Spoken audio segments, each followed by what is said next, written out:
Yeah. So are we rolling? All right, we are recording. All right, perfect. Well, welcome to the Quiksell Podcast. Today we have Aaron Yee with us from Remax River City. Yeah. We're actually at Remax River City too, which is like, it's a pretty nice setup here. Yeah, it's pretty nice. Like we got the space where we can all the realtors can kind of use it for whatever we need to, like host events or things like that. I use it a lot. Like I like doing little events and just kind of hanging out with people. So the reception knows usually when I walk up, it's to book the little loft up here. Yeah, I see. All right, I got a little icebreaker for you, Aaron. Ooh, okay. Do you consider eyebrows facial hair? Yes or no? Yeah, man, I gotta.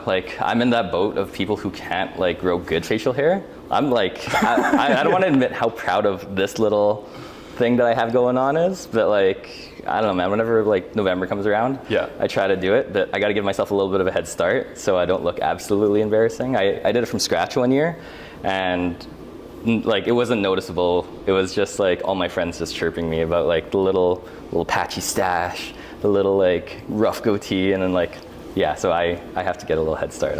I won't ever connect. Yeah, I feel you, because I don't really grow that good facial hair either, unless we're counting the eyebrows. The eyebrows, they're... Yeah, you got good full eyebrows. Do you not think eyebrows are facial hair? Yeah, I'm gonna count them as facial hair. They're on your face, you know what I mean? Yeah, that's a good one. I never thought about it that way, but yeah, I gotta watch the unibrow too.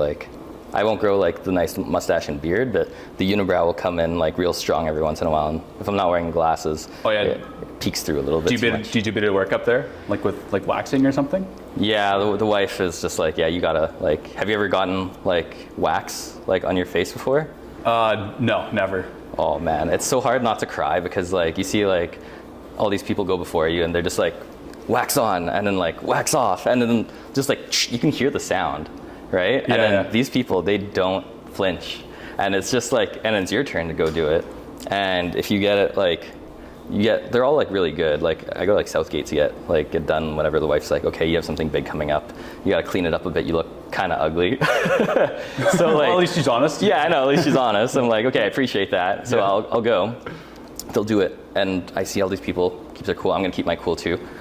So they put the wax on and they rip. And you ever know when you're about to cry and you just try to stop yourself from crying? You can feel it, your eyes get wet and you're just trying to hold it back and you can tell you're getting red. Yeah, that's the experience for me about getting it waxed. But hey, it looks good. It does and I don't know, people probably make fun of me for it, but I do get the eyebrows waxed every once in a while.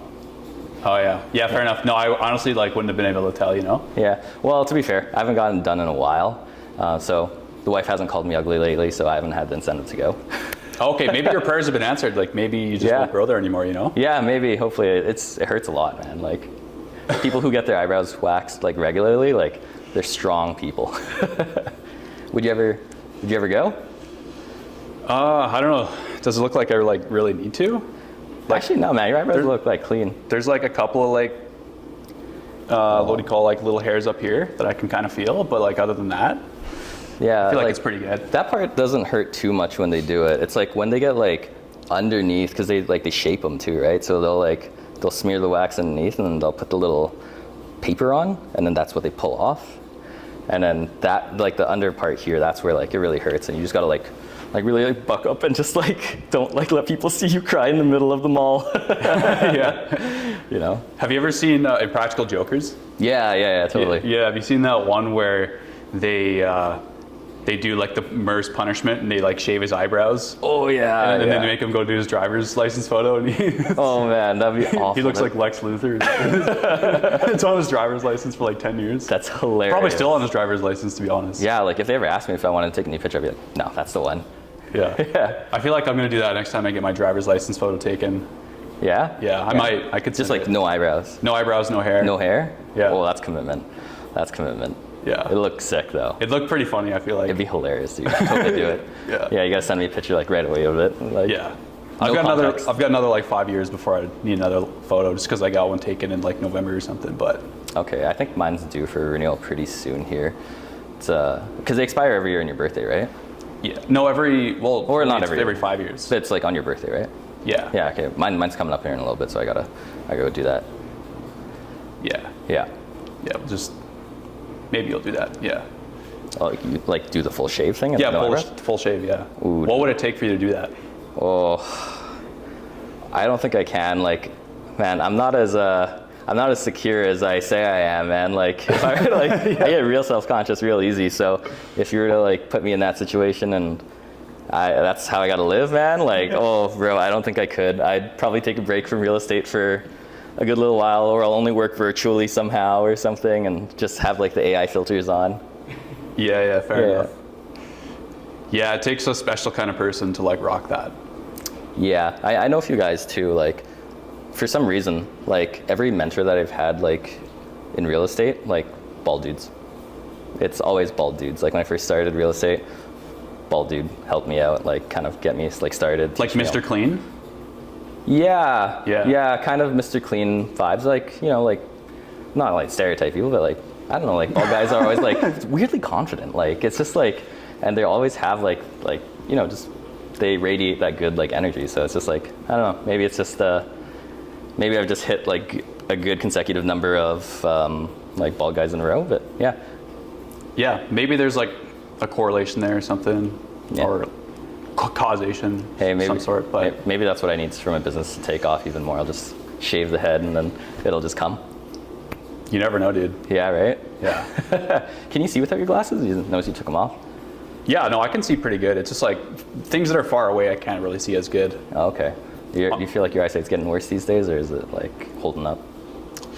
You know, it's, I think it's holding up. Yeah. I've had like these same pair of glasses for 5 years. I know that's probably like a long time to have like one pair of glasses. Yeah. But yeah, I've had them since 2018, like late 2018. Yeah. Okay. Like I haven't gotten a different pair ever since, and they're fine. Yeah. Yeah. I like funny enough, like both of my parents have glasses, but I honestly thought I was going to get through like all of high school without ever needing glasses. Mm-hmm. But like I remember one time when I was like 16 or 17, I was like driving at night with one of my friends, and I like almost blew past like a yield sign in like a back road in the middle of nowhere. And he was just like, "Did you not see like the warning sign?" I was just like, "What?" And he was like, "Bro, you probably need glasses. Like you should probably get your eyes checked." Yeah. And then I remember like a few weeks later, I went to the eye doctor. Like I honestly like didn't think I needed glasses that bad, but like they put like, you know, they do all their tests and stuff. You're like, yeah, this one's good, this one's good, this one's not as good, this one's bad, like whatever. Oh. And then they give you like the finished product at the end, right? Yeah. And I was just like, yeah, I need glasses. Yeah. You know what I mean? Yeah, I know. Yeah. I remember too, because like part of my bit with like all my friends is that I'm the worst at aging out of like all of my group of friends. So like when I first got my glasses, I was like, nah, man, I don't need glasses. I fought it for a really long time, and like the eye strain was getting bad and everything. And then I put it on, and it's just like, oh, yeah, you're supposed to be able to see things. Yeah. And I don't know. From then it was just like snowball effect, and it's just like, oh, what else am I missing out on? Like, am I just like aging poorly overall? And like, yeah, do I need a hearing aid too, or? Yeah, I don't know, man. Because how old are you again? 25. 25, so I'm turning 29 like next week. So like, you still got time, man. You still got time to like live it out. It's been a slippery slope for me, man. Like I started playing like pickleball and stuff like already, like been made fun of already for being like a geriatric sport, and like my knees started to hurt. Like, I got a CPAP machine now, and it's just like, you know, a little anti-snoring thing. For sleeping? Yeah. Yeah. Because I realized you're not supposed to die every time you go to sleep. So, yeah, it helps me with that. Yeah, that's interesting. Like, do you know, like we'll go back to the pickleball thing in a second here, but like, do you know like what caused that or no? No, I've just like kind of always like just snored a lot. Like I never knew I snored. But like, because you look like a pretty healthy guy, you know, like. Now I am, because like sleeping really changed that for me. Because like I went like 27 years without sleeping properly, apparently. So like, yeah, the wife would always just complain about like, man, you snore so loud, I can't sleep.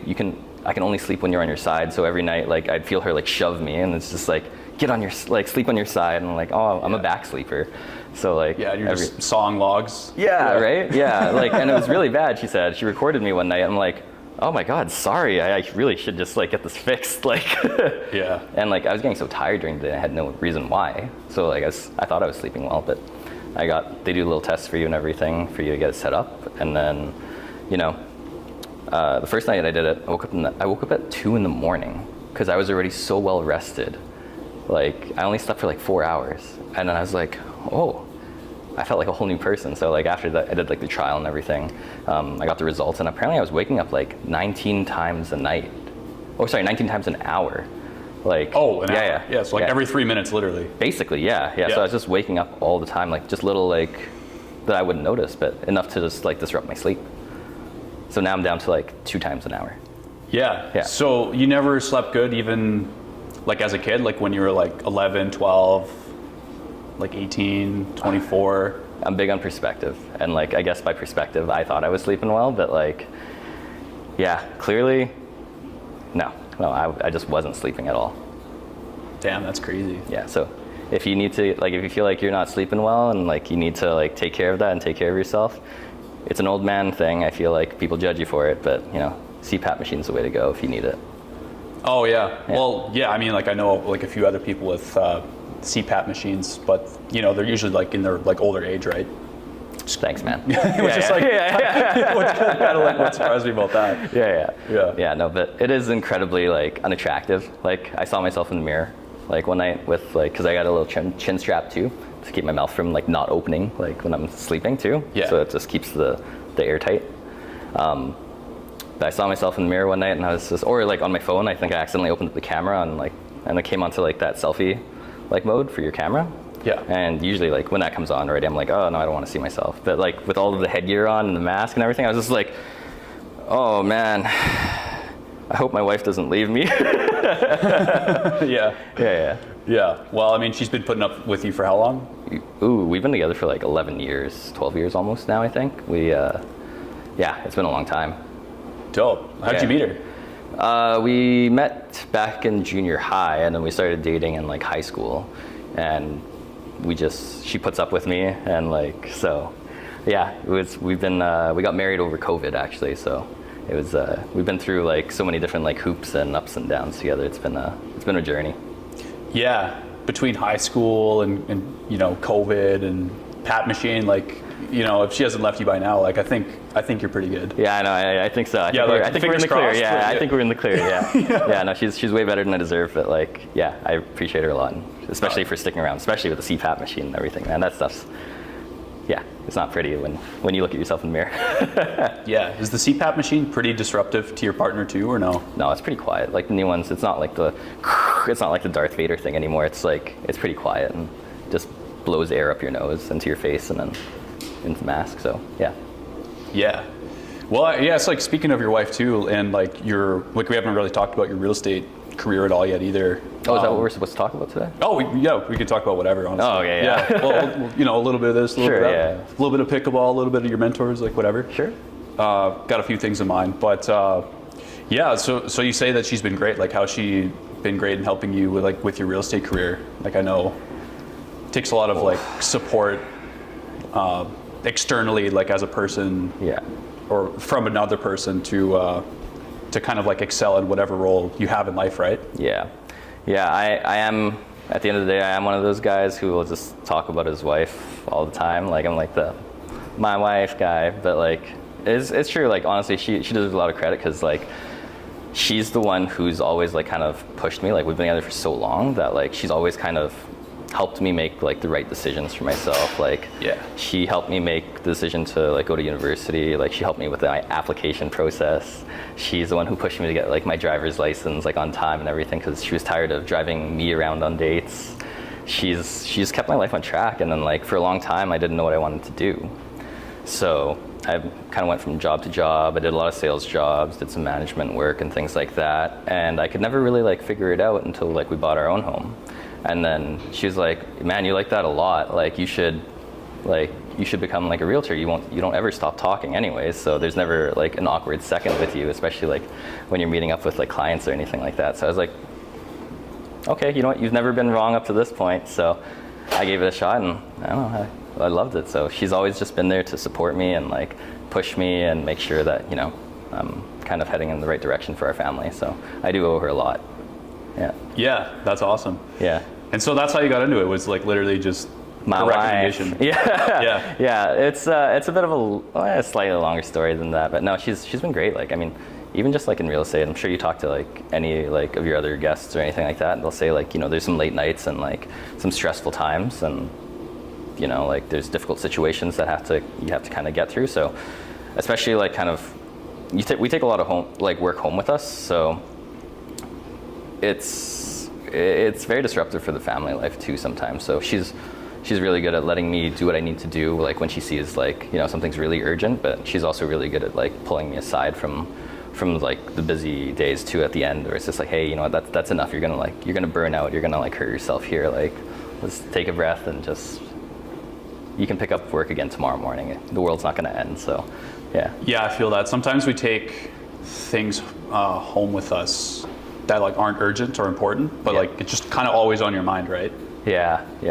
And like with real estate too, like it's not just like regular like kind of like sales job or something like that. It's like people's like homes, right? It's not just like their livelihood. It's their livelihood. It's their safe place, right? So it's not always just like an investment or something, right? Like a lot of the people that I work with are people who are getting into like their homes, and like, you know, you have to kind of understand that this is the place where people come at the end of their day after they've like, you know, maybe had a bad day or even have had good days, right? And it's where they debrief themselves with their family and they have like all of their good memories. So you want to make sure that people are like getting into the right space for them. And I don't know, that stresses me out more than anything, because like I feel like that's like a crazy responsibility to like trust somebody with. Yeah. Talk more about that, like the home buying process, and how some people are just kind of like, I wouldn't say uneducated, but maybe just, you know, a little like uninformed. It's a pretty like daunting thing to get from start to finish, right?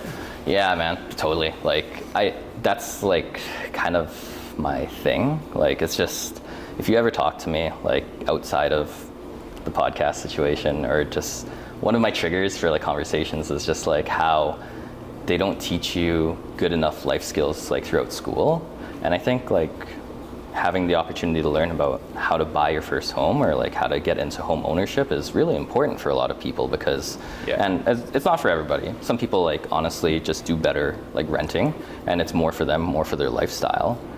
But there's a lot of folks out there who do want to like get into like a house, and they want like a base for their family, and the house is gonna be that for them, but they don't really know the first steps, and that's a lot of people still in that category. So a big part of what I do is just making sure that I'm understanding where people are at in that knowledge kind of part of it, right? Like if they don't know anything about it, I want to make sure that I'm at that same page with them, and I start them from like the very bottom and make sure that they have all of the bits and pieces of information so that they can make good informed decisions, and they don't feel like overly nervous about it because they're missing something really important, right? So I make sure that like they have the time and my time to answer like all of the questions that they have, because I think it's just such a big step in anybody's life to get into like their first home especially. Yeah, most people think it's probably like, oh, okay, I'll just go look at some houses, find a house I like, get approved for financing, and then, you know, once my offer is accepted, I just move in. But I imagine there's like 1,000 tiny like little steps in between each of those steps that just overcomplicates everything, right? Yeah, and like that's the part about like having like good people behind you, is that even if there are little steps and little barriers in between, they're going to be there to kind of back you up and make sure all those little things are taken care of. But honestly, like when you go like house shopping and things like that too, like there's only so many floor plans that you kind of go through, and after about 7 to 10 of them, you know, everything starts to kind of look the same. And I personally think when it comes down to it, you know, outside of finding a place that meets all of your needs for your family and for yourself, like the feeling, there's like a little special feeling when you walk into like a space that you know is right for you, and like it's visible on like people's faces. Like if you look for it, it's there. And like when you've gone into like the same floor plan, like in a different building or something like that, or like a different house, same floor plan, and then for some reason this one's just the way the light shines in it, when they walk through when they walk through the door, you can kind of see it's like a big wave of like happiness almost.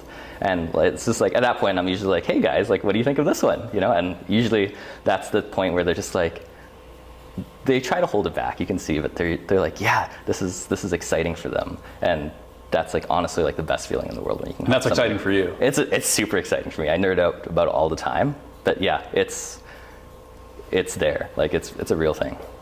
Yeah. Yeah. Is there anything else that you think is kind of like an issue when it comes to like the home buying process that you think people should be aware of?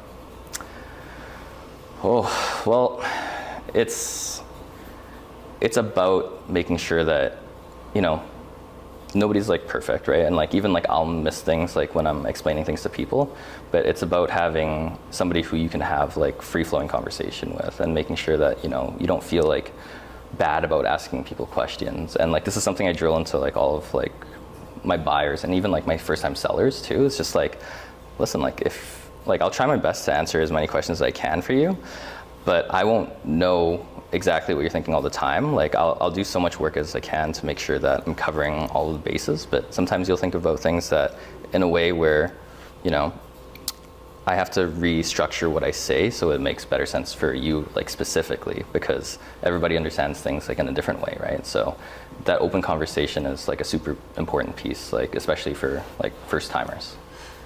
Yeah, that's a big thing, communication. Mm-hmm. Yeah, I mean, speaking of like communication and stuff, you mentioned like your mentors before. Yeah. So who were like a few of your mentors? How did they impact you? And like, what were some of your biggest takeaways and stuff like that? I only ever have good things to say about my mentors. Like John Rhoda, he's with the Move team. Yeah. So I started off with him and Nick Yankovic, and like both super supportive guys. Like they know their stuff so well, and like they inspired me to like just like really pursue like just learning more and more. And like as I learned more and more, like I started to gain like that confidence that kind of came with it. And you know, like that kind of just snowballs like as you go along. I decided to go in like my own direction and go like independent away from a team. And then eventually I ended up here at like Remax River City. I had met John Carter, also like super great guy. I actually met him on the golf course when we were playing like a little charity tournament. We ended up being in the same little foursome together, shared a cart, and we just ended up hitting it off. So when one day I ended up needing to move on to a different brokerage, John was kind of like top of mind, super knowledgeable guy as well. And he always just such a good support system. And I think that's part of what it really takes to kind of make it in this industry, is to have people who you can really rely on to like ask questions and not be afraid to like ask those questions, because like I see that a lot with like new realtors too. It's just like it's either like maybe you don't want to sound silly or something, or maybe you don't want to lose like your credibility by asking a question that you think you should know the answer to. But you know, it's better to actually know the answer than to shy away from it and just kind of like preserve the pride a little bit, because in the long run it'll be like better for you as a person anyways, right? So it's those people like my mentors who have like kind of had that like open door policy, as cheesy as it sounds, that allowed me to like ask the questions I need to kind of start to build my own business well. Yeah, that's relatable, because I remember this one time when I was selling cars, there's this one guy that came in. I could tell right away he was like a straight shooter, like no bullshit kind of guy. We were on a test drive, and he asked me a question about this car that we were driving. It was like a Kia something. I can't remember what it was, but he was like, "Oh, how does this thing work?" And I was just like, "Honestly, don't know. Really easy to figure out though." And then he was just like, "Nice." He's like, "You didn't try to bullshit me." Yeah. You know, he's like, "I appreciate that." Yeah. I've always been scared of like car sales. Like I did want to do car sales really badly for a long time. And like I was like, oh man, it just seems so like intense. Like I see the guys at the dealership and they put in so many hours, because like you really have to like be there, right? Like, yeah. Is that the key thing? Like you have to like be at the dealership in order to kind of drum up the business? Yeah, well, what do you think would be the key difference between selling cars and selling real estate? Man, it's like obviously you've never sold cars and I've never sold real estate, but okay, maybe we can find the answer here. Here. So like the one thing that I would think is at the car dealership, like people come to you, whereas in like real estate, you have to find a way to go to them. True, yeah, but we can also do like things like open houses and things like that, where like kind of people kind of come through the door. But I think that is one of the more challenging things about like real estate for like agents, is trying to find more clients, right? Because you gotta find like where they're kind of hiding, and people usually hide in their homes, so you can't really go like barging in. But we do like door knocking and things like that to help set up for open houses. So we kind of do get to them, but it is quite a bit more of us going to them rather than. But do you not do any of that like with car sales? Like, do you make any like cold calls or things like that? Yeah, you make cold calls like all the time, but I would say the average person at like selling cars probably doesn't, or at least at the dealership I was at. Like there would be days sometimes where, like for example, it'd just be like middle of February, like dumped on with snow or something, and like there's not a lot of like foot traffic coming in. So yeah, like I remember like a specific day one time where I was just kind of like, you know, chilling, just like having coffee, like chatting with the other car salespeople, and like nothing was really going on, and like we weren't really like working that hard. And then a couple days of that went by, and I just remember being like kind of fed up with that, just being like, you know what, like I'm here to like make some money, I'm like here to work, you know. So I kind of just like took it upon myself to just go to my desk and start making some calls or whatever, because I have fallen into that trap a few times of like sometimes like for like a month or two I'll just work like super hard, and then for like another like 1 or 2 weeks, like I was like, all right, foot off the gas pedal a little bit, right? Like I'm sure you can relate to that. Yeah. Like a lot of realtors could probably relate to that too, right? Yeah. And so usually after the end of like 1 or 2 weeks of like foot off the gas, I'm like what am I doing? Like I gotta like actually work here, right? So I go to my desk, I like pick up the phone, and like the first guy I called, like it was just like a cold call, like went through our database, our CRM, and was just filtering by people who had like who had bought from us like 3 years prior, because like the average time it takes for someone to like move a house is what, like 7 years or something? Well, like your first home, like they say, like I think it's like 80% of people move out of their first home in like the first 5 years. I could be making up that stat. I don't remember where I first heard it, but I heard it from somebody else. But Yeah. But anyways, yeah. So in cars, it's like 2 or 3 years. People are trading out of their vehicles, right? Really, 2 or 3 years, hey? Yeah. Maybe I'm just cheap because I've had my car for like 7 years, and it's just like I'm gonna run this thing into the ground. Like I hated car payments so much. Oh, me too. Yeah. But anyways, and yeah, we'll get back into that in a second here. But so I start like literally like the first guy I called, he had like so this was back in like 2021. He had like a 2018 Silverado I saw, and I like honestly I don't even remember what he said, but he said that because we got dumped on with snow that like he was like a truck driver or something, he couldn't go to work that day. And he was like, yeah, I'm just kind of chilling here, and you know I was thinking about like upgrading my truck anyways. And then he goes, do you have like a gray RST with 22-inch black rims on the lot by chance? And you know, I'm just like on the phone, like got the phone up on like the shoulder, right? I'm like typing real quick. Yeah. I was like, yeah, we got 2 of those. He's like, I'll be there in 15 minutes, and yeah, if you could have one ready for me by the time I pull up, that'd be great. I was like, all right, sounds good. But anyways, long story short, he came down and he like bought the truck, and I was just like, wow. Yeah, and then you were hooked on sales, right? Yeah, I was just like, I was like, if I just do more of that, like I can make a lot of money doing this, right? I wish those came like every day. That'd be so like, that'd be such a good feeling. Yeah. Yeah, that's awesome, man. Yeah, because it's, I don't know, like I feel like sometimes people don't understand like how hard like salespeople work, because like sometimes salespeople just like boast about like their earnings and things like that, and it kind of gives us like a bad rap after a while. It's just like we just make a lot of money and we don't really care and things like that, but like a lot of energy goes into like converting like those sales, right? Like situations like that are great, but like they're so far and few in between. Did you find that for like car sales, or did that happen like kind of often for you? Oh yeah, like it happened all the time where like okay. No, I mean like happened all the time where like nothing actually worked out. That's what I actually meant. Like right. Yeah, it's pretty rare to like get someone to pick up the phone and have them come in, especially like on the same day. Yeah. Like you could have them pick up the phone and be interested, but they might, like even if they're like interested, it's all about like levels of interest. They could be like a month away, they could be 6 months away, they could be a year away, right? Yeah. And so, yeah, most of the time you like pick up the phone and they're like, yeah, I mean like, thanks for the offer. Because usually like you have to come out them with some kind of like promotion, right? Mm-hmm. And like usually at a car dealership, every month there actually is a promotion, but the promotions apply to like a specific demographic, right? Yeah.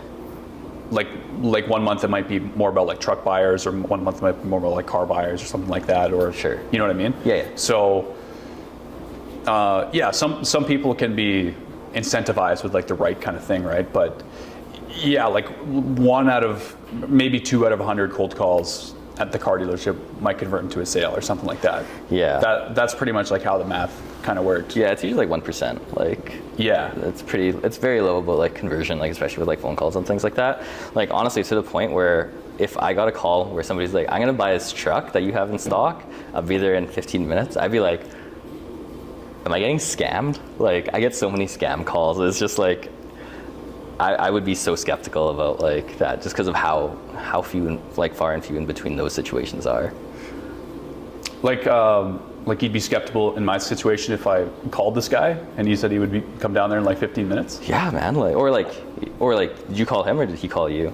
No, I called him. You called him, right? Yeah. So like, I'd be like, wait, am I getting like Uno reversed here? Like, what's going on? Like, I'd just be shook, man. Yeah. Like, that's such a good story. Like, Well, it does happen. Yeah, I made the call sound, or the story sound like really brief on the phone, but it was actually like a 15-minute call. Hey, maybe you're not giving yourself enough credit. Maybe you just like had the perfect like pitch for this guy, and that's what like kind of sealed the deal for you. I mean, yeah, I don't think I can give myself that much credit. I think No. you just kind of have to find people that are, like, it's kind of like when preparation meets opportunity, right? Yeah.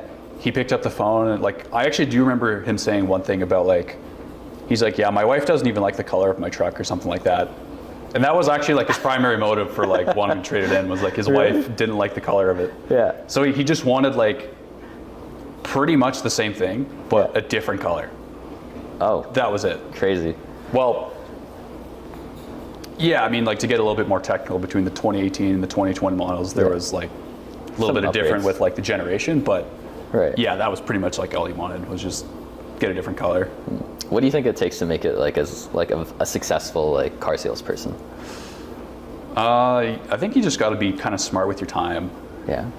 Well, that, and you have to be good at listening. Lots of car salespeople do a lot of this. Yeah. They talk themselves like in and out of a deal. Yeah. People don't like it when you talk too much, I feel like, you know? You tell me, man. I'm that person who talks too much in Yeah. every situation. Well, like, sometimes it's good, but sometimes it's just like, all right, buddy, like, you're overselling this here, like. Oh yeah. You know what I mean? Totally. Yeah.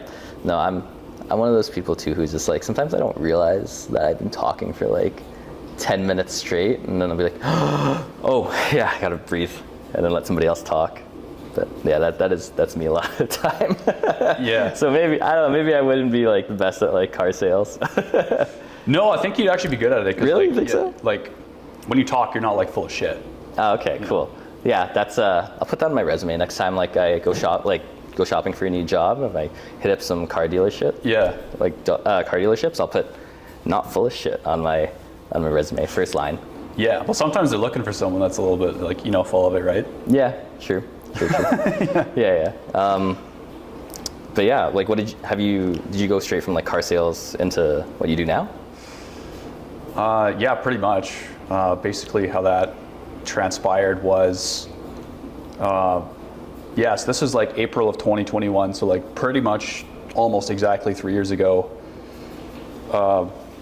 It's kind of a long story, but to really like condense it down, just had a little bit of like a disagreement with two salespeople in specific, and then like, one of the managers kind of lead more towards their side than mine. Mm-hmm. And at that point, I actually had like a record month, and so maybe I was feeling a little bit like full of myself. Mm. So I just decided, you know what? I think I'm good. Yeah. So I quit. Awesome. Quit on a record month. I don't know if anyone I know actually is. Leave when you're at top. Yeah. And so, anyways, I went home, and I was like considering a few things. Like, one was just like go to a different car dealership. I could definitely do that. I was also seriously considering getting a real estate license. I strongly consider that. Another thing would just be like look for a different sort of sales role, or the fourth option was start a business or something. So literally my day for like a month, because it was COVID, was I would wake up, go to the gym, come home from the gym, and then, you know, I'd like look at Kijiji or like watch YouTube videos on like what kind of like business to start at 2021, right? Yeah. I don't know if you ever seen those. I've been there, man. Yeah. And then, yeah, because it was COVID, like all my friends were at home, so we all just like played video games together, and like that was pretty much just like my day for a month, just because honestly, like didn't really know what I wanted to do, to be honest. And then I ended up accepting this other like short-term marketing role for like a different company. I did that role for like 2 months, found out I hated it, and then I had met Drew, who's my business partner, like a few months prior to that, and he had like literally kind of just started Quiksell, and that's kind of just like where I came in, and I was like, yeah, I could like call a bunch of realtors, like do a bunch of cold calls, and we could like, you know, blow this thing up, right? And he was all for it, and yeah, so we started in Saskatoon, right? And in Saskatoon there was no other like real estate photography companies. A couple of real estate photographers, but nobody who were like niched down and like actually did it. Yeah. And even the people that did do it, like there just wasn't enough of them. You know what I mean? Yeah. So when I started like calling realtors, they'd be like, "Oh, you offer that? Sweet." Like it was pretty easy at the start. Like it's not as easy to get the amount of business that I did back then now, but yeah. Cool. That's pretty much like how we started it. Yeah, and you like running your own business? It's like your thing?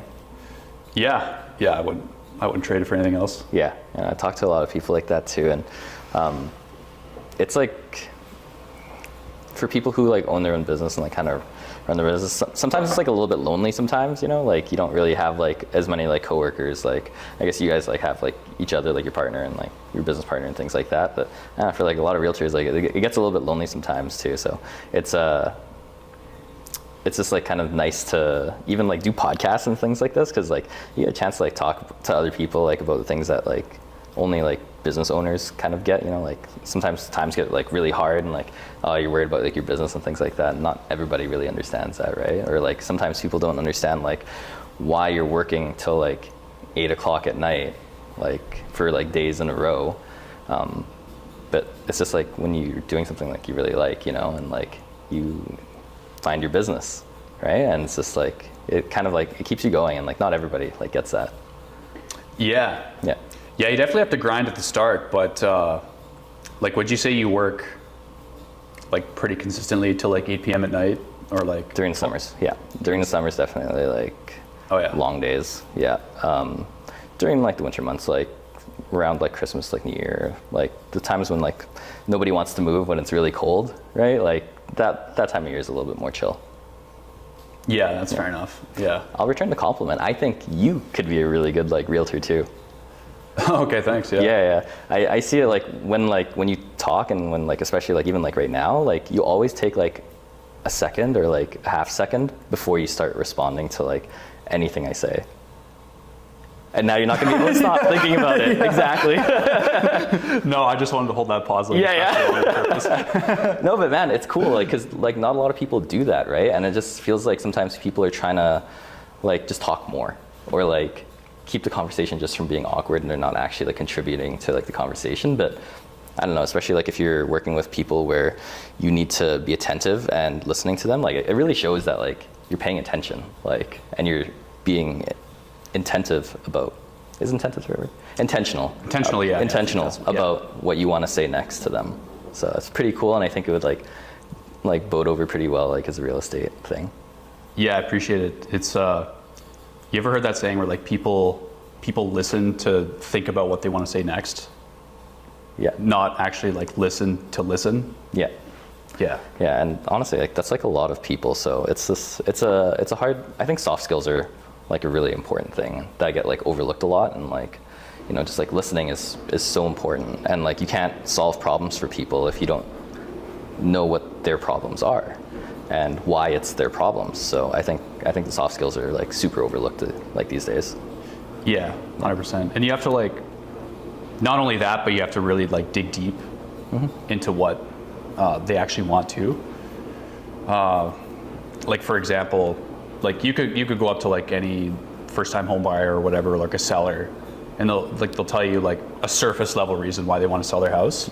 But I mean, if you like really dig deep, like there's always like a deeper motive, you know what I mean? Totally. And if you can kind of like relate to that and kind of like articulate their problem, then they'll love you like way more, you know? Totally. And like, that's not something that can really be taught. Like, you can prompt people all the time, and maybe this is like why I was just bad at cold calls, because like I wasn't really like that good like on the phone, like because I was always trying to like go by scripts and things like that. And I think people could just tell, like, you know, he's just reading off a script. But like, I'm so much better like when I'm in person talking to people, right? And like, you can kind of build that trust, because nobody wants to share like their true motives about like what they're doing all the time, because, you know, sometimes there's those little underlying reasons are a little bit more sensitive. So to work with somebody you trust becomes like a really important like thing, like especially with like real estate, for example. maybe car sales too, right? Like, it's a big purchase still. It is, yeah. I think that skill can be taught, because I don't think I had it before car sales, to be completely honest. Really? Yeah, I was actually like pretty awkward. Yeah? Yeah. I don't see you being an awkward guy, man. Yeah. Really? Well, we're talking about like 5 years ago, Jarrett, and then I also did like Toastmasters too, which is like really? a public speaking thing. Yeah, I did that for 2 years. Really? And did you find that really helped you? Oh yeah, totally. Yeah. So you don't get like nervous at all when you have to do public speaking now? No, the nerves, like, they never go away. You just like just handle them way better. Okay, I see. That's cool. Yeah, I've always wanted to do like Toastmasters, just to like kind of sharpen up the speaking skills a bit. But yeah, it really helps. Yeah. Like, for example, like in the cold calling, like it really helps with cold calling, especially. Like I don't ever have a script. Like sometimes, if I don't even know what I'm gonna say, I just dial, and it's like, oh, like I guess I'll figure it out. Yeah. And to be honest, like sometimes it still is awkward. Like, you might pick up the phone and someone's like, hey, and you're like, well, I gotta figure out what I'm gonna say now, and it sometimes still is like painful to get it out, but like most of the time, like you actually ended up being fine. You know what I mean? Cool, yeah. Because I see like people do like improv and stuff too, and like other like kind of classes like that, to just try and like get more comfortable and just like saying words even, right? So like, I don't know, like I think, you know, it gets harder for like, depends on what type of job you do, right? Like a lot of people don't get a chance to use their voices a lot, and like a lot of roles, you know, you kind of just head down and do what you have to do. But yeah, I don't know, again, that's not for me, right? Like I just can't, like I'm too much of a chatty guy. Yeah, no, everyone's like behind their computer screens too. Yeah. I'm just bad at sitting. Like I have troubles just sitting still. Maybe that's like the ADHD in me, but like I'm just always like I have to always be on the go. Oh, right on. So you picked the perfect career then, eh? Yeah, I guess. Yeah. Well, the wife picked it for me, but yeah. She chose right. You just do what your wife says. Yeah, I do. I know, like, and then everybody's like, yeah, you can edit this in, like, cue the like little whip sound, right? A little psh. Yeah. I nonstop got that ever since we started dating. So it's fine. I'm so used to it now. But Yeah. Okay, so before you said you're turning 29 soon. You got any big plans for your birthday? Are you gonna go out on Jasper Ave, go on White Ave? Oh man, I don't know. We just moved out here, like pretty close to White Ave, so like it's just nice to like pop out. Like, you don't have to plan your evening too well. Like, you can just go. We're only 3-minute drive away from White Ave, like a 10-minute walk. So, you know, if you end up going to the bar and like having like a nice time, like you can just walk home. It's not a big deal. You don't have to worry about like ordering an Uber or anything like that. But for 29, I don't think so, man. I think 29 is pretty mundane age. Like, it's some people say it's like the last big year before you hit the 3-0. But that's I'm already aging poorly, so I'm not too worried about like hitting 30. I already feel like I'm 45 in this body. Yeah. Well, now that you're sleeping better, maybe you'll stay exactly like that for another 10 years. True. Yeah, no, I hope so, man. Like, it's trying to like round out like the health a little bit, like trying to see like my physio more regularly, trying to get into like a chiropractor, just trying to make sure that like I can stay in like good shape, keep playing like pickleball, golf, like keep playing my sports and things like that. Yeah, so are you pretty good at pickleball, or? No, man. No? I'm not like an athletic dude. Like, I just like playing sports. Like, I didn't get a chance to play many sports growing up. Like, fun fact about me, like, would you ever guess that I'm a homeschooled kid? No. Yeah. That question usually goes like, obviously, like either way, but Yeah, I was homeschooled up until like grade 7, and then went into like the like Catholic school system, and then like I just kind of missed like a good chunk of like my childhood where like you kind of like try all like the different sports like in gym class and things like that. We never really did that. Like I went to like karate and things like that, or like those like classes where you could just sign your kid up for. Like I did some of those, but never like got like the full rounded effect of like gym class and like trying all the different sports. So not like an athletic dude, but like I still enjoy sports a lot. Like I'll like play golf, like pickleball. I'll go dragon boating like during the summer months. We compete, like we're part of like the EDBRC, like the Edmonton Dragon Boat Racing Club. So that's just down by like Dawson Bridge. So every year we just like practice throughout the summer, and then we'll go do some traveling. I'm not going to compete this year just because of how busy like life's gotten this year, but we usually go to like Lethbridge or like Calgary. Sometimes we'll go to like BC to compete too, and like Vancouver. So it's pretty cool. It's like fun. Like you get to. I am a pretty social guy, so like on the dragon boat team you have like 20 paddlers, so there's always like somebody to talk to. Yeah. Yeah. That's crazy. So do you think that you became kind of like a chatty guy because you maybe got deprived of going out to see your friends at school up until grade 7? Yeah, I wouldn't say deprived, man. I just don't have friends. Growing up, I was an awkward kid, man. Yeah, I was too. Yeah, sure. I don't believe that one, but yeah, no, I don't know. I was just like an awkward kid, but I learned more how to like talk to like adults, because like I would always like kind of hang out with like my parents, or like whenever like they would go out with something or to do something or meet with their friends, like I just go with them. And like my sister's 11 years older than I am, so like whenever like she'd be nice and she'd like make sure that like I got to go like socialize and things like that too, and like hang out with her friends. Not many like siblings would be like, yeah, just come hang out with us. Like everybody's pretty like, oh no, go do your own thing, right? Like that's like so uncool. But like my sister is like really nice about it, and she'd always like take me out with like her friends, and like so I'd always like talk to like people older than me. So like I don't know, maybe that's why I just got like more comfortable with like my like public speaking and my talking and just in general. Yeah, and then once you got older and looked older, and became started feeling older, you started like fitting in with the people that you were comfortable being around. Yeah, exactly. Like even like these days, like a lot of the friends I hang out with are like a little bit older than I am. I don't know if it has any correlation to do with that, but I don't know. I'm just old, man. I start to feel old now. Yeah. Yeah. So how come your parents took you out of homeschool into after grade 7? Like what was kind of the turning point there? I don't remember the exact reason. I just remember like I think I felt like it was just like time to like just like kind of go into like the school system, and like just I don't know. I'm not even sure about the exact reason like why like they kind of started homeschooling me. I think they just they felt like there were certain aspects of like the school system that were like letting kids down. They wanted to try and like kind of round that out for me. So like even as a kid, like I did a lot of, whenever my dad would do things around the house, I would kind of join him and like learn how to do things. So like I have like good background about like how to fix like plumbing, like just basic things like with your toilet, even just like little electrical things, like I can replace like light switches, things like that, do like little basic work on my car, like all the yard work stuff. Like I'm really good with like tools, like I can build a fence and things like that. I know how to do all of the little bits and pieces that I think that a lot of my friends don't know how to do. So I think that's kind of even like loop it back full circle. I think that's like kind of contributed to like the real estate side of things too, because when I like get to go out with people and like look at homes, a lot of these homes are like resale homes, so there's got to be some work to do, right? And it's like that little bit of background knowledge too, where I can like pretty confidently reassure people like, hey, listen, like that's not a big deal. I can show you how to fix it too. Like, so it's not just like they'll see something and freak out about it. Like I'll be able to give them a little bit of perspective on it too. Yeah, that's dope. Yeah. Do you think that because I don't really know a lot of people that were homeschooled, to be honest. Maybe that just wasn't a thing in Saskatchewan, or maybe it was just like hard to find those people in your life later in life. But was it because you grew up in more like a traditional family or something like that, like an immigrant family?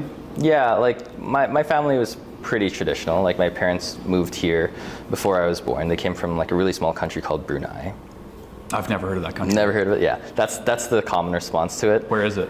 Like Korea or it's Taiwan? Like it's close to like Singapore.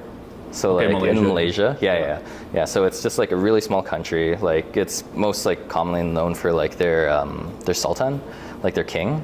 It's a monarchy, so like he's got like this crazy like gold palace. It looks like really cool. If you Google like in Egypt or something, like one of those things? kind of like it's just like a really like it's exactly what you think it is, a gold palace. Like it's, if you go Google it, it'll come up right away. Trust. Okay, the country is called Brunei. Brunei. Brunei. Okay. Yeah. So I play a lot of GeoGuessr. Like I've never heard of that. really. Like you know what GeoGuessr is, right? I love GeoGuessr. Yeah. Yeah. I'm really bad at GeoGuessr, but like I played it a few times, and I watch a lot of YouTubers who like play like GeoGuessr, and like the things that they think of like of looking for, like Yeah, you've seen it's like Rainbow. crazy. Yeah. Or even like some of the like more casual guys, even like Ludwig and like those like variety streamers. They'll dabble every once in a while. Yeah. And it's just like crazy to see like. It's so crazy. Yeah. They'll be like, oh, that trash can's only found in the northeastern region of Turkey, and then they'll just like click Turkey, and it's like it's there. Yeah. It's like, what? I love those people who have just like such a weird like random specific set of knowledge, and it's just They're like, bro, that's Mongolian grass. There's no way that's not. Yeah, exactly, right? Yeah. Look at the way the sun is facing, and like look at the shape of the signs, not what the signs actually say. Yeah. It's crazy, man. Oh like, yeah, that's a Latvian phone pole right there. Yeah, right? Yeah. And like the competitive like side of that game too, like they guess it in like 2 minutes, man. Like how do you like even like they click. Oh, not even 2 minutes. Yeah. Like 2 seconds. Yeah, that's crazy. And they're like within such a short like range of like where they're guessing. Yeah. I want to be that good at something one day, hopefully. Yeah. It's such like a niche thing. Right? Totally. Wait, is Brunei even on like Google Maps? Yeah, man. It's on Google Maps. Trust okay. me. Go Google it later. Well, no, like get educated, bro. The countries in GeoGuessr aren't on like, or the countries that aren't on Google Maps aren't on GeoGuessr. That's why I was wondering. Oh, Because really? like I've never gotten like a Brunei, like I've never heard of it. No, it's on there. Yeah. That's strange. Yeah. Maybe we got to play more GeoGuessr. Yeah, and then we'll we'll have to find play it sometime. eventually. Yeah. Yeah, you'll crush me right away. Trust me. I don't even know where like continents are properly sometimes. Oh, okay. Well, I'm like decent. I'm not like Rainbow or not Ludwig, but Right. But yeah, my parents moved here from Brunei, and then their parents were from China. So yeah, when they moved here, like it was like a big thing for them too, and like they got their home, like the house that like I grew up in as a child, and like obviously when they got their home, it wasn't like an easy process for them. They had to stay with like different family members for a while until like they could save up enough money, and they were part of a different generation too, where the home buying process looked like very different, and like that in itself is a big thing. Hopefully I'll remember to loop back to that, but even just like communication and like understanding between like our generation like and our parents' generation in terms of like housing. No matter like where you come from, you'll come with like a different set of like knowledge about the home buying process, right? Because like for me, my parents had to figure it all out like when they came, like how to buy a house and everything like that. So they didn't really learn how to teach it to like my generation, and it's not their fault. It's just like it's a whole different country. it's one of thousands of things you have to teach. Yeah, exactly, right? So like I sympathize with parents about that too. It's just like hard to make sure that your kid has everything that they need to know about every stage of their life, right? It becomes so difficult. And then that gets exacerbated even more like if you have like parents who are coming from a different country, right? So they have to acclimate to the new country. They have to make sure that, you know, you're doing okay, and obviously there's like fears about like society in different places, right? Like you just don't know, and people are always afraid of the things that they don't know. So to remove all of those things, strip it down, and make sure that they have knowledge about buying a house, like that's so much to ask out of anybody, man. Like so when my parents moved here, they had their house and everything, and I saw how hard they worked for that. And you know, I can't remember the original. We went on a big tangent there. Where did we come from? Yeah, we need to unpack here. Yeah, exactly.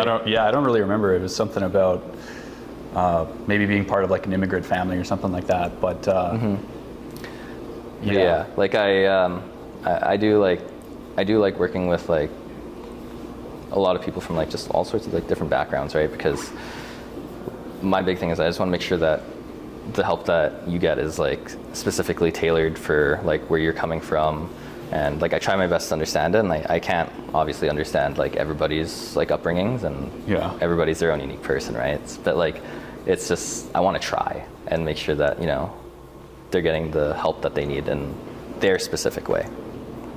Yeah. Do you think there's a lot of pressure for like people who are the like immigrant family members kind of thing? Yeah, like I see it a lot, right? Like especially in like Asian folks. Like there's a lot of there's this thing called like show face, and I don't know how like universal that term is, but like it's basically like you wanna show like that you're like well off and that you're doing okay, right? It's like it's a bit of pride to it, but and like it's a good thing too. Like it's, you know, you want to make sure that you're presenting yourself well to society.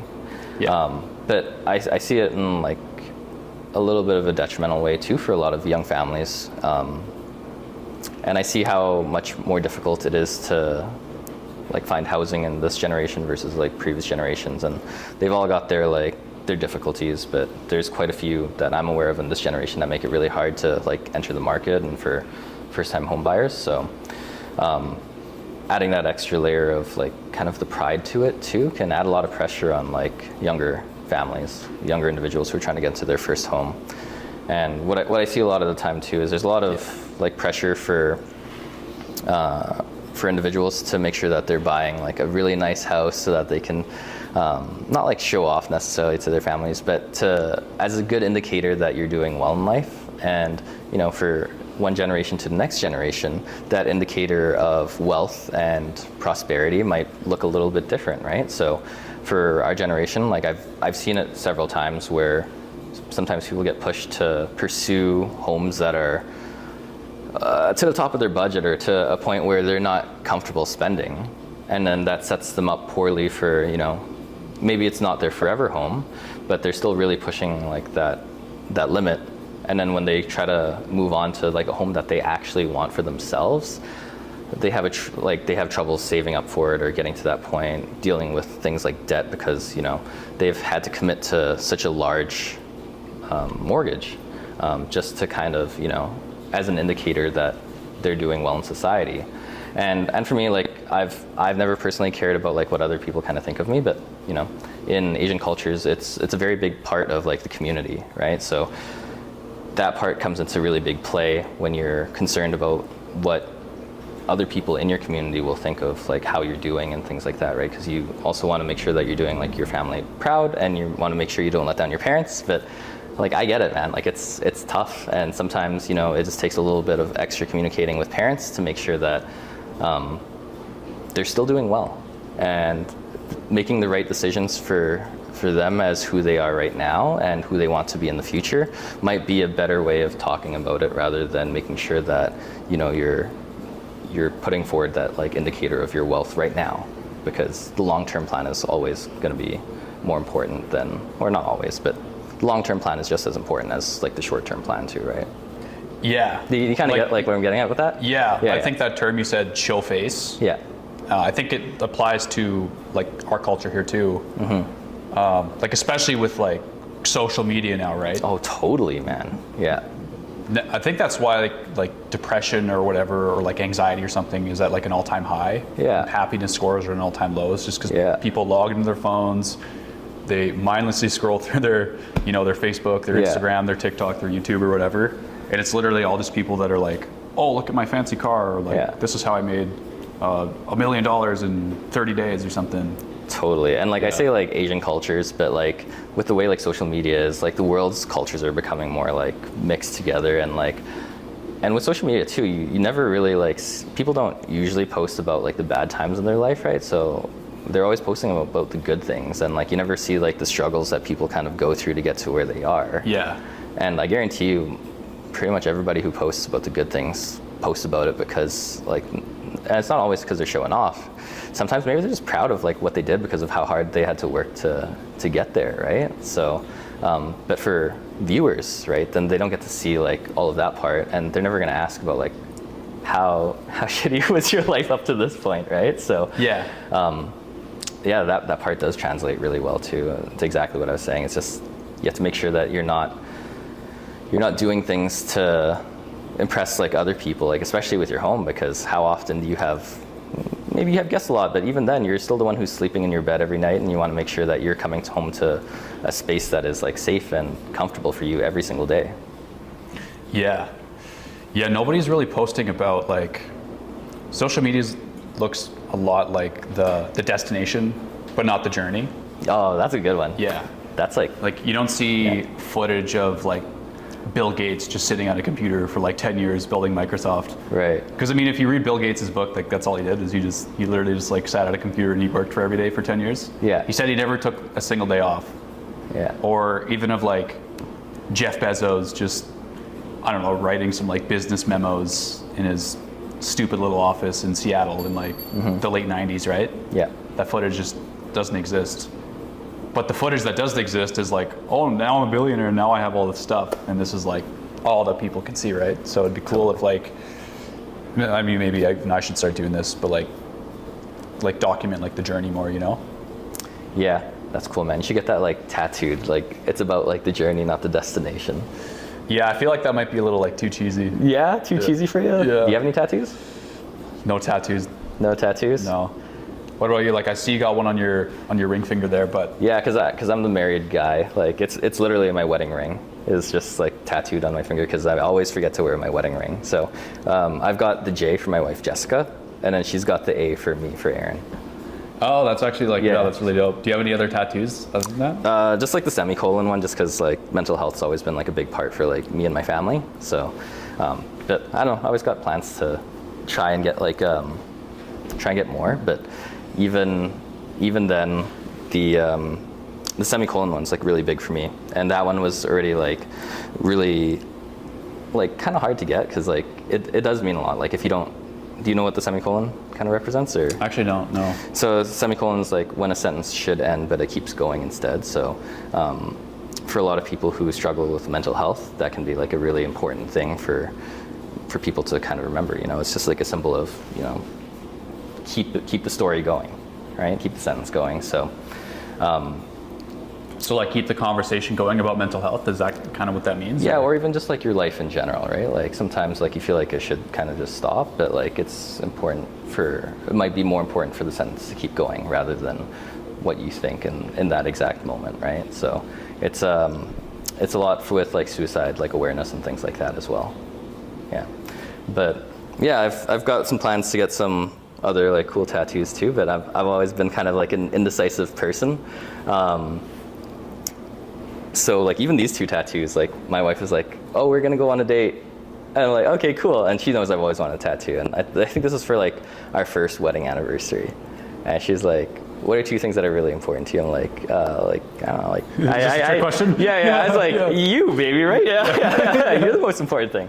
And she's like, good answer. And I'm like, and she's like, what else? And I'm like, I don't know, just like taking care of like ourselves, like our mental health and things like that. And she's like, good answer. So like, we got out. I'm like, where are we? We're at like a tattoo place. So she knows that I'll never like I'm very indecisive. So even to like choose something on Netflix takes me forever. So we're just getting these. I'm like, okay. And like, so yeah, that's how I ended up getting these two.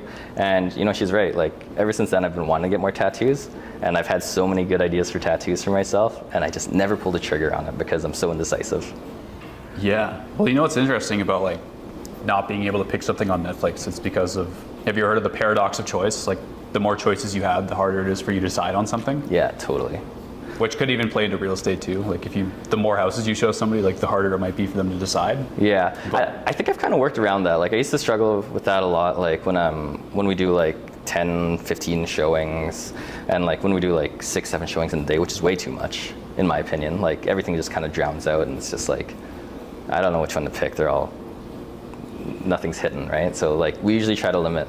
I personally find good success in like limiting my showings down to like about 5 in one sitting. And then that way at the end of the showings, we can be like, this one had this one, and you can kind of separate them, and this one had this one, right? And then they can be like, oh yeah, you know, I did kind of resonate with that one a little bit more than that one. Because like with Netflix, I find that paradox really true, because like, I'll scroll, and I'll scroll, and I'll scroll, and I don't remember any of the things that I looked at. And I'll just keep scrolling, and like, oh, maybe there's a better one, maybe there's a better one. But then if you actually think about like, oh, this story's actually interesting, and like why it's interesting, and then that's when you actually make your decision. Yeah, for sure. So what other tattoo ideas have you had? I wanted to get like my family's like Chinese zodiac symbols, like somewhere, like maybe like a shoulder piece or something like that. Like I was born in the year of the pig. My sister's born in the year of the rat. We didn't have that. Wait, cool there's animals. like 12 of them, right? Yeah. There's the 12 zodiac signs. My dad's the year of the rooster, and my mom's the year of the monkey. So it'd be cool if I could get them kind of like all like together. So it would kind of like show like my whole family like together, but like it wouldn't be just like face portraits of people because those never turn out well. Yeah. Okay. So for the zodiac, so the zodiac sign thing, does that relate to like the astrology thing? Because Yeah. like if I'm a Scorpio, does that mean like I'm a Scorpion? That's like the year of the Scorpion or something? Or? Yeah, because I think that astrology goes off of like your birth date within the year. The Chinese zodiac goes off of like a 12-year cycle. So like each year is a different sign of the zodiac. So this year's the year of the dragon, right? Whereas like if you were to talk about like, is it like the Western, like the Western zodiac or like the astrology, like the stars zodiac? Those are based off of like this date of the year to this date of the year, right? Yeah. So I don't know if like how closely they're correlated, but I don't know. I'm not super big into like astrology. Like I'll make like the jokes like, oh yeah, Mercury's in retrograde. Like if I'm unhappy about something, but that's as deep as I ever get into it. Yeah. Tell me more about your Sagittarius rising. Yeah, exactly. Right. Yeah. I've heard people like goof on it where it's just like, oh yeah, Mercury's in Gatorade right now or something like that. It's just like, I find that so funny. Yeah. So I was born in '98. What would my like Chinese zodiac sign be then? If you don't like, I don't know off the top of my head, man, and I'm so ashamed of this too because like the way I grew up, like I was almost like a little bit like kind of iffy about like my culture because like I didn't like I got bullied a little bit when I went into like the school system, a little bit because like I was homeschooled and like kids always like pick on each other for like no reason. So like sometimes I get picked on for like being Asian, and like that always kind of made me like a little bit like, oh man, I don't really like want to like show too much of my Asianness. So I lost like a little bit of my culture in it, but like nowadays I'm trying to like round it out again. I'll get back to you about like which zodiac sign you are. I should really kind of get myself back into like knowing like which one comes after which one. I think at one point I did know because I used to watch a lot of like Jackie Chan adventures like growing up. Okay. Like, do you ever see that show? No, never heard of it. You never heard of Jackie Chan adventures? No. Bro, you never heard of it either? Oh my god. Okay, I'll send you guys the links to watch it after. But did you know who Jackie Chan is, right? Oh yeah, definitely, yeah. He had an animated show like for kids that ran for like a really long time, like back in the early 2000s. And yeah, it's such a good show, man. You should totally check it out. It's so like, it's really cool. It brings in like Chinese culture too with like the zodiac and things like that. And even the characters are like, from what I can remember, they're pretty like honest and like pretty wholesome. But it's all like, it all revolves around like the Chinese zodiac and like the different powers that they gave like Jackie Chan to like fight the villains and everything like that. It was really cool. It was like one of the earlier like bits of like representation that like Chinese kids got to see like in like cartoons and like in like just mainstream media. So I don't know. It was really cool for me. Is that what inspired you to do karate? No, that was just me being unathletic as a kid and my parents trying to keep me fit. So there was like, you're gonna go do karate. I'm like, okay. I was really bad at it too. Yeah. That part always held true. Yeah. Do you think any of your skills could like translate into real life right now? Like let's say, you go out to White Ave, someone's being a little bit of a menace, you gotta teach them a lesson? No, not at all. Yeah. If anything, it's taught me my place even more. It's just like, if somebody's gonna try and pick a fight with me, like I gotta try and talk my way out of this because I'm losing this fight 10,000%. Like no matter who's coming up to me, like the little grandma, no, you're gonna kick my butt right away too. Like, let's talk this out. Yeah, that's funny. Yeah. I used to do a little kickboxing. That was back when I was 19. It was really good. Cool. Yeah. It's like probably the most intense exercise that I've ever done. Did you do like the fitness, like the cardio version of like kickboxing, or did you do like the combat kind of like techniques and stuff? It was like both. Okay, cool. Yeah, like if you're at a kickboxing place, like learning kickboxing, like cardio is like a really big part of the sport. Like you like in order to like actually excel at it, you have to endure a lot, right? So like some of the drills would literally just be like, all right, I want you to stand in front of this punching bag and hit it like this for 1 minute. And after 1 minute, it's like worse than sprinting, honestly. Like, especially if you're like hitting it as hard as you can too. Like after, let's say like 45 seconds, your punches are starting to get like weaker. Yeah. Your coach come up to you and you're just like, you gotta hit it harder. And then you like hit it harder and you're super gassed after like 1 minute of that, right? Yeah. And so pretty much like the entire experience of kickboxing like is doing a cardio workout. So Yeah. like yes and no. Like, yeah, we did like sparring and like some combat stuff. Nothing too combat intensive. Like one thing I always thought about was like I want to get like somewhat good at this to defend myself, or like if I need to, but also at the same time, I don't want to like train so intense that I have like 3 concussions or something like that too, right? True. Yeah. It's just like, even with like sports and stuff, like I'm pretty competitive. Like I'm the worst combination because I'm unathletic, but I'm also like super competitive. So I get injured like so much, man. Like even with like just anything, like trying to like learn how to skate. Like I actually don't know how to skate, and I was trying to learn how to skate. And my wife's brother, he's really good at like hockey and stuff, and he tried to teach me how to like do like the hockey stop. And it's like, just teach me how to do it. He's like, yeah, you just go straight. You know how to go, like you know how to move forward now, and then you just commit to it, and you turn your skates, and you just stop. I'm like, oh, that's only like 2 steps. I could do that. Yeah. So I go for it, and I thought I committed to it. Maybe I committed to it too hard, but then like I just stop and I fall and like I jam up my shoulder. So like even till these days, like man, my shoulder's still like bummed. But like, oh no, it doesn't even end there. Like everything, like all the sports I do, like I still try to like be like competitive with it. But like I know that like I'm unathletic and I'm gonna hurt myself. So like I always stop myself before I roll an ankle these days. Yeah. Yeah. The skating can be a little tricky if you haven't really done it before. Yeah. Yeah. But no, I don't think it scared me away from skating completely. Like I still like go out and like I'll still try to skate, and it's I'm getting a little bit better. But like even with like other sports, like I gotta remind myself to like tone it back a bit, because like I'm competitive and unathletic, but I still have to go to work tomorrow, and I cannot go to work tomorrow if I'm so injured. Yeah. You know? Yeah, I feel that, because I was like I played lots of hockey growing up. Yeah. And I was actually like a pretty good skater, like not the best, but like definitely like in, not the worst, but definitely like in the top like 20% or something, right? Nothing too crazy, but the one thing that kind of like held me back, that I was like never good at, was just like handling the puck. Like I could never stick handle the puck very good. I couldn't like shoot very hard for whatever reason, but I was always good at like skating, like winning those puck battles in the corners, and like even like winning puck battles in front of the net. So like I played defense one year and I wasn't very good, because to play defense you actually have to like be good with the puck, like do breakout passes and stuff like that, and like breakout passes and stuff. But then the next year I played forward and I like led the team in goals, and it wasn't because I scored any like crazy like Connor McDavid dangles kind of goals. It was literally just because like I would stand in front of the net, kind of like Zach Hyman. Yeah. And I would just like get rebounds, get tap-ins, get deflections, and like that was just like how I scored all my goals. Are you still a pretty big like into hockey these days?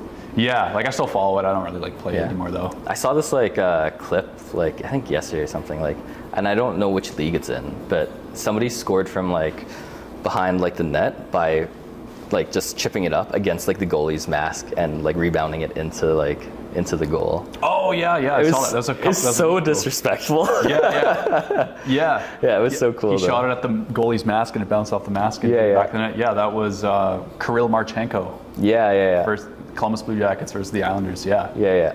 And do you think you're like more like gross motor skills or like fine motor skills? Like, do you think like you're better at like bigger movements or like fine-tuned little movements? What does that mean? So like, I guess maybe you answered it, because like puck handling would be like kind of more like small movements to like kind of like dangle the puck and like not like fan out and things like that. Whereas like gross motor movements would be like more like speed, like the speed behind skating, or like winning like puck battles where you gotta like just like big sweep and things like that. Oh yeah. Be more of like the second one there. Yeah. See, like at least you're lucky you have like one of them. I have neither of them. Like I'm just unathletic. Yeah. Fair enough. What are we doing for time here? Hour 15. Hour 15. Cool. That was fast. I guess what did I have I not talked about yet here? Pokemon cards.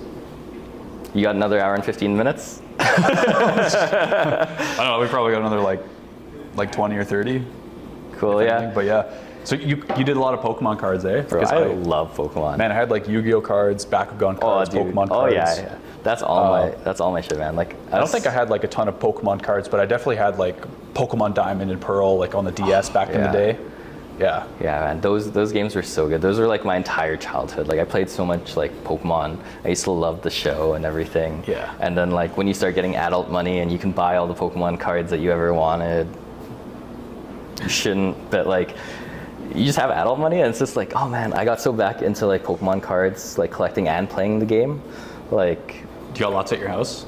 Dude, I have so much. Are they like hanging up on your wall at your house? So I did recently just like finish the I got all of the cards from like the original set of Pokemon cards from like 1999.